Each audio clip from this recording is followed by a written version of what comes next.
ನಮಸ್ಕಾರ ವೀಕ್ಷಕರೇ, tech in agriculture ಚಾನಲ್ಗೆ ಸ್ವಾಗತ. ಹೆಚ್ಚಿನ ಕೃಷಿ ಸಂಬಂಧಿತ ವಿಷಯಗಳಿಗಾಗಿ ಚಾನಲನ್ನು ಸಬ್ಸ್ಕ್ರೈಬ್ ಮಾಡಿ. ವೀಕ್ಷಕರೇ, ದಾಳಿಂಬೆ ಹಣ್ಣು ಒಂದು ಅದ್ಭುತ ಹಣ್ಣು ಅಂತ ಹೇಳಿದ್ರೆ ತಪ್ಪಾಗಲಾರ್ದು. ಯಾಕಂತ ಅಂದರೆ ಈ ಬೆಳೆ ಎಷ್ಟೋ ರೈತ ಕುಟುಂಬಗಳಿಗೆ ಆರ್ಥಿಕ ಭರವಸೆಯನ್ನು ನೀಡಿದೆ ಅಂತ ಹೇಳ್ಬೋದು. ದಾಳಿಂಬೆ ಹಣ್ಣಿನಲ್ಲಿ ಕ್ಯಾಲ್ಶಿಯಂ, ಮೆಗ್ನೀಷಿಯಂ, ಜಿಂಕ್, ಫಾಸ್ಫರಸ್ ಮತ್ತು ಹಲವಾರು ವಿಟಮಿನ್ಗಳು ಸಮೃದ್ಧವಾಗಿದ್ದಾವೆ. ದಾಳಿಂಬೆಯನ್ನು ಮುಖ್ಯವಾಗಿ ಮಹಾರಾಷ್ಟ್ರ, ಕರ್ನಾಟಕ, ಆಂಧ್ರ ಪ್ರದೇಶ, ಗುಜರಾತ್ ಮತ್ತು ಮಧ್ಯಪ್ರದೇಶ ರಾಜ್ಯಗಳಲ್ಲಿ ಬೆಳೀತಾರೆ. ನಮ್ಮ ದೇಶದಲ್ಲಿ ಬೆಳೆಯುವಂತಹ ದಾಳಿಂಬೆ ಹಣ್ಣುಗಳು ಬಾಂಗ್ಲಾದೇಶ, ಅರಬ್ ದೇಶಗಳು ಹಾಗೆ ನೆದರ್ಲ್ಯಾಂಡ್ ಮತ್ತು ನೇಪಾಳ್ಗೆ ರಫ್ತಾಗ್ತವೆ. ವೀಕ್ಷಕರೇ, ನಾವು ದಾಳಿಂಬೆ ಬೇಸಾಯದ ಬಗ್ಗೆ ಸಂಪೂರ್ಣವಾಗಿ ನಿಮಗೆ ತಿಳಿಸುವಂತಹ ಉದ್ದೇಶದಿಂದ ಹಲವು ಭಾಗಗಳಾಗಿ ವಿಡಿಯೋಗಳನ್ನು ಮಾಡ್ತೀವಿ. ತಳಿಗಳ ಆಯ್ಕೆ, ಬೆಳೆಯುವ ಪ್ರದೇಶದ ಆಯ್ಕೆ, ಮಣ್ಣಿನ ಆಯ್ಕೆ ಇರ್ಬೋದು, ಗೂಟಿ ಸಸಿಗಳ ಆಯ್ಕೆ ಇರ್ಬೋದು, ಹಾಗೆ 1 2 ವರ್ಷದ ಗಿಡಗಳ ನಿರ್ವಹಣೆ ಹೇಗೆ ಮಾಡುವಂತಹದ್ದು, ಹಾಗೆ ಫಸಲು ಬಿಡುವ ಗಿಡಗಳ ನಿರ್ವಹಣೆಯನ್ನು ಹೇಗೆ ಮಾಡೋದು, ಮತ್ತು ಗೊಬ್ಬರ ನಿರ್ವಹಣೆ ಇರ್ಬೋದು, ಹಾಗೆ ರೋಗ ಮತ್ತು ಕೀಟಗಳ ಸಮಗ್ರ ನಿರ್ವಹಣೆ, ಹೀಗೆ ಹಲವಾರು ಸಂಚಿಕೆಗಳನ್ನು ಮಾಡ್ತೀವಿ. ಮೊದಲಿಗೆ ಈ ವಿಡಿಯೋದಲ್ಲಿ ಮಣ್ಣು, ಹವಾಮಾನ ಮತ್ತು ದಾಳಿಂಬೆ ತಳಿಗಳ ಬಗ್ಗೆ ವಿಡಿಯೋವನ್ನು ಮಾಡ್ತಿದ್ದೀವಿ. ದಾಳಿಂಬೆ ಬೆಳೆಯಲು ವಾರ್ಷಿಕವಾಗಿ 1000 ಮಿಲಿಮೀಟರ್ ಕಡಿಮೆ ಮಳೆಯಾಗುವ ಶುಷ್ಕ ಮತ್ತು ಅರೆಶುಷ್ಕ ಪ್ರದೇಶಗಳು ಸೂಕ್ತವಾಗಿದ್ದಾವೆ. 36 ರಿಂದ 38 ಡಿಗ್ರಿ ಸೆಲ್ಸಿಯಸ್ ಹಣ್ಣಿನ ಬೆಳವಣಿಗೆಗೆ ತುಂಬ ಮುಖ್ಯ ಆಗುತ್ತೆ. ಮಣ್ಣಿನ ರಸಸಾರ 6.5 ರಿಂದ 7 ಅಂದರೆ ನ್ಯೂಟ್ರಲ್ pH ದಾಳಿಂಬೆ ಬೆಳೆಯಲು ಸೂಕ್ತವಾಗಿರುತ್ತೆ. ಈಗ ದಾಳಿಂಬೆ ತಳಿಗಳ ಬಗ್ಗೆ ತಿಳಿಯೋಣ. ಮೊದಲಿಗೆ ಗಣೇಶ ತಳಿ, ಇದನ್ನು GBG1 ಅಂತಲೂ ಕೂಡ ಕರೀತಾರೆ. ಇದು 1952ರಲ್ಲಿ ಬಿಡುಗಡೆಯಾಯಿತು. ಈ ತಳಿಯ ಹಣ್ಣಿನ ಬಣ್ಣ ಗುಲಾಬಿ ಹಳದಿಯಿಂದ ಕೆಂಪು ಹಳದಿಯಾಗಿದ್ದು, ಬೀಜಗಳು ತಿಳಿ ಗುಲಾಬಿಯಿಂದ ಗುಲಾಬಿ ಬಣ್ಣದಾಗಿರ್ತವೆ. ಹಣ್ಣಿನ ಗಾತ್ರ ಮಧ್ಯಮವಾಗಿದ್ದು, ಇದರ ಸರಾಸರಿ ತೂಕ 250 ರಿಂದ 270 ಗ್ರಾಂ ಇರುತ್ತೆ. ಈ ತಳಿಯ ಬೀಜಗಳು ಸಿಹಿಯಾಗಿದ್ದು, ಬೇಸಿಗೆ ಕಾಲದಲ್ಲಿ ಬೀಜಗಳು ಬಿಳಿಯಾಗಿರ್ತವೆ. ಈ ತಳಿಯ ಬೀಜಗಳು ಮೃದುವಾಗಿದ್ದು, ಆಲಂದಿ ಎಂಬ ತಳಿಯಿಂದ ಆಯ್ಕೆ ಮಾಡಲಾಗಿದೆ. ಹೂ ಬಿಟ್ಟ ನಂತರ 140 ರಿಂದ 150 ದಿನಗಳಿಗೆ ಕಟಾವಿಗೆ ಬರುತ್ತೆ. ಇದರ ಸಕ್ಕರೆ ಅಂಶ ಬಂದ್ಬಿಟ್ಟು 14 ರಿಂದ 16 ಡಿಗ್ರಿ ಬ್ರಿಕ್ಸ್ ಇದ್ದು, ಜ್ಯೂಸ್ ಪರ್ಸೆಂಟ್ ಏನಪ್ಪ ಅಂತ ಅಂದರೆ 51.5 ರಿಂದ 52.8% ಇರುತ್ತೆ. ಪ್ರತಿ ಮರಕ್ಕೆ 10 ರಿಂದ 14 kg ಇಳುವರಿ ಅಂದರೆ 10.3 ಟನ್ ಪ್ರತಿ ಹೆಕ್ಟೇರ್ಗೆ ಸಿಗುತ್ತೆ. ಇದನ್ನು ಮುಖ್ಯವಾಗಿ ಮಹಾರಾಷ್ಟ್ರದಲ್ಲಿ ಬೆಳೀತಾರೆ. ಮುಂದಿನ ತಳಿ ಭಗವಾ ತಳಿ, ಇದನ್ನು ಕೇಸರ್ ಅಂತಲೂ ಕೂಡ ಕರೀತಾರೆ. ಈ ತಳಿಯ ಹಣ್ಣಿನ ಬಣ್ಣ ಹೊಳೆಯುವ ನಸು ಕೆಂಪು ಕೇಸರಿ ಬಣ್ಣದಲ್ಲಿದ್ದು, ಬೀಜಗಳು ಹೊಳೆಯುವ ಕಡು ಕೆಂಪು ಬಣ್ಣದಲ್ಲಿರ್ತವೆ. ಹಣ್ಣಿನ ಗಾತ್ರ ದೊಡ್ಡದಾಗಿದ್ದು, ಸರಾಸರಿ ತೂಕ 400 ರಿಂದ 420 ಗ್ರಾಂ ಇರುತ್ತೆ. ಈ ತಳಿ ಹೆಚ್ಚು ಸಿಹಿ ರಸಭರಿತವಾಗಿದ್ದು, ರಫ್ತು ಮಾಡಲು ಸಹ ಸೂಕ್ತವಾಗಿರುತ್ತೆ. ಇದು 2003ರಲ್ಲಿ ಬಿಡುಗಡೆಯಾಗಿದ್ದು, ಸಕ್ಕರೆ ಅಂಶ 17 ಡಿಗ್ರಿ ಬ್ರಿಕ್ಸ್ ಇದ್ದು, ಹೂವಾಡಿದ ನಂತರ 180 ರಿಂದ 190 ದಿನಗಳಲ್ಲಿ ಕಟಾವಿಗೆ ಬರುತ್ತೆ. ಪ್ರತಿ ಹೆಕ್ಟೇರ್ಗೆ 22.5 ಟನ್ ಹಣ್ಣುಗಳನ್ನು ಪಡೆಯಬಹುದು. ಯುರೋಪ್ ಮಾರ್ಕೆಟ್ಗೆ ಇದು ಸೂಕ್ತವಾದಂತಹ ತಳಿಯಾಗಿರುತ್ತೆ. ಮುಂದಿನ ತಳಿ ಪೂಲೆ ಬಗ್ವಾ ಸೂಪರ್, ಇದು 2013ರಲ್ಲಿ ಬಿಡುಗಡೆಯಾಗಿದ್ದು, ಹಣ್ಣಿನ ಬಣ್ಣ ಹೊಳೆಯುವ ಕಡು ಕೆಂಪು, ಕಡು ಕೇಸರಿಯಾಗಿದ್ದು, ಬೀಜಗಳು ಹೊಳೆಯುವ ಕಡು ಕೆಂಪು ಬಣ್ಣದಲ್ಲಿರ್ತವೆ. ಹಣ್ಣಿನ ಗಾತ್ರ ಮಧ್ಯಮವಾಗಿದ್ದು, ಸರಾಸರಿ ತೂಕ 271 ಗ್ರಾಮಿಂದ 300 ಗ್ರಾಂ ಇರುತ್ತೆ.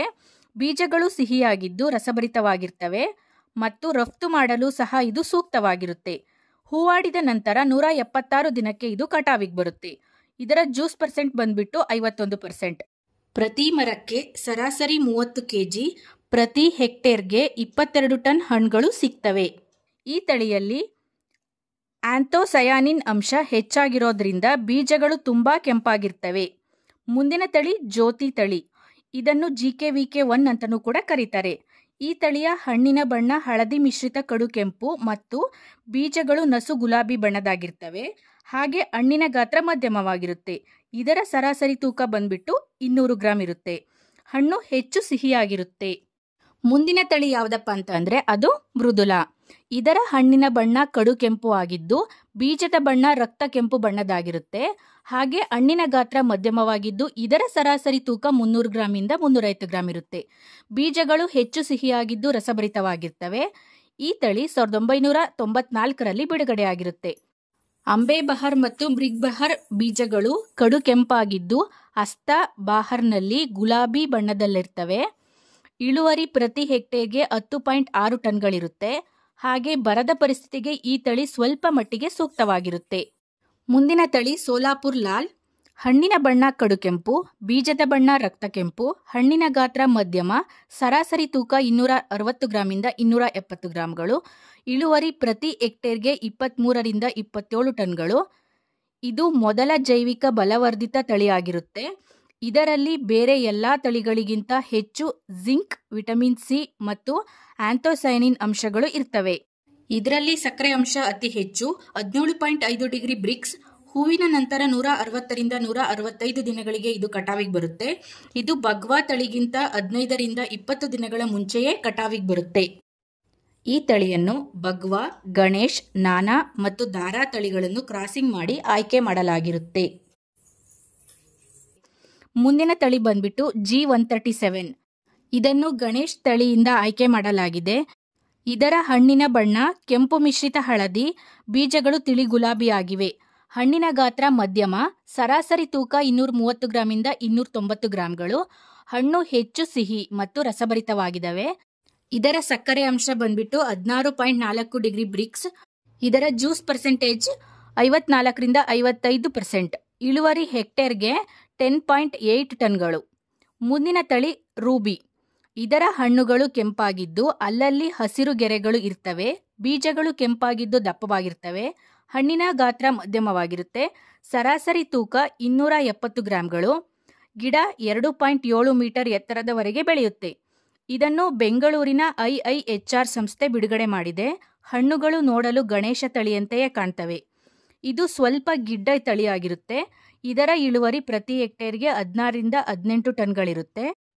ಇದನ್ನು ಗಣೇಶ, ಕಾಬೂಲ್, ಯರಾಕುಡ್ ಮತ್ತು ಗುಲೇಶ ತಳಿಗಳನ್ನು ಕ್ರಾಸಿಂಗ್ ಮಾಡಿ ಆಯ್ಕೆ ಮಾಡಲಾಗಿರುತ್ತೆ. ಮುಂದಿನ ತಳಿ ಪುಲೆ ಅನಾರ್ದನ. ಹಣ್ಣಿನ ಮತ್ತು ಬೀಜದ ಬಣ್ಣ ಕೆಂಪು, ಹಣ್ಣಿನ ಗಾತ್ರ ಮಧ್ಯಮವಾಗಿರುತ್ತೆ. ಪ್ರತಿ ಮರದಲ್ಲಿ 18ರಿಂದ 22 ಕೆಜಿ ಹಣ್ಣುಗಳು ಬಿಡ್ತವೆ. ಇದರ ಹಣ್ಣು ಹುಳಿಯಾಗಿದ್ದು ಇದನ್ನು ಅನಾರ್ದನ ತಯಾರಿಕೆಗೆ ಬಳಸ್ತಾರೆ.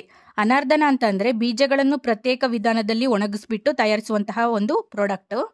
ದಾಳಿಂಬೆಯಲ್ಲಿ ಡೋಲ್ಕಾ, ಸೋಲಾಪುರ್ ಅನಾರ್ದನ, ಜೋಲಾರ್ ಸೀಡ್ಲೆಸ್, ಯರಾಕುಡ್ 1 ಹೀಗೆ ಹಲವಾರು ತಳಿಗಳಿದಾವೆ. ಒಂದೊಂದು ರಾಜ್ಯದಲ್ಲಿ ಒಂದೊಂದು ತರಹದ ತಳಿಗಳನ್ನು ಬೆಳೀತಾರೆ. ಕರ್ನಾಟಕದಲ್ಲಿ ರೂಬಿ, ಬಾಗ್ವಾ, ಜ್ಯೋತಿ, ಪೂಲೆ ಬಾಗ್ವಾ ಸೂಪರ್ ತಳಿಗಳನ್ನು ಬೆಳೀತಾ ಇದ್ದಾರೆ. ಸದ್ಯದಲ್ಲಿ ಬಾಗ್ವಾ ತಳಿ ಕರ್ನಾಟಕ ಸೇರಿದಂತೆ ಹಲವು ರಾಜ್ಯಗಳಲ್ಲಿ ರೂಲ್ ಮಾಡ್ತಾ ಇದೆ. ನಮ್ಮ ಮುಂದಿನ ಸಂಚಿಕೆಯಲ್ಲಿ ದಾಳಿಂಬೆ ಗೂಟಿ ಸಸಿಗಳನ್ನು ತೆಗೆದುಕೊಳ್ಳುವಾಗ ಏನೇನು ಮುಂಜಾಗ್ರತೆ ಕ್ರಮಗಳನ್ನು ತೆಗೆದುಕೊಳ್ಬೇಕು ಎಂದು ತಿಳಿಸ್ತೀವಿ. ಅನ್ನದಾತೋ ಸುಖೀ ಭವ. ಧನ್ಯವಾದಗಳು.